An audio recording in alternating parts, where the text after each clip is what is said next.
Magandang buhay sa lahat. Liza Soberano. Nagbahagi ng ganap nito sa Vietnam.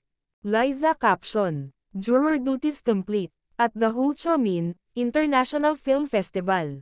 Congratulations to all winners. Can't wait to be back in Vietnam.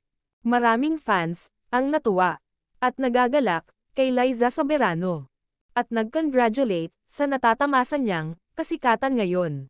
Nakikilala na si Liza Soberano sa iba't ibang bansa. Samantala, nakasama pa ni Liza Soberano sa nasabing event ang film director, Baom Nguyen. Sobrang ganda ni Liza Soberano sa kanyang black gown.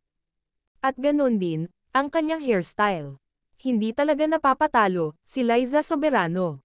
Pag-looks ang pag-uusapan. Isama pa dyan ang pagka-smarte nito.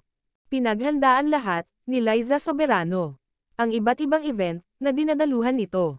At siya ay imbitado sa lahat ng kanyang dinadaluhan. Si Liza Soberano ay tahimik lang sa kanyang ganap. Magugulat na lang ang social media pag actual na itong napanood. Super proud ang totoong tagahanga ng dalaga sa kanyang nakakamit sa ngayon. Ang ating queen na inaapi noon ay kusang umaangat na walang inaapakan.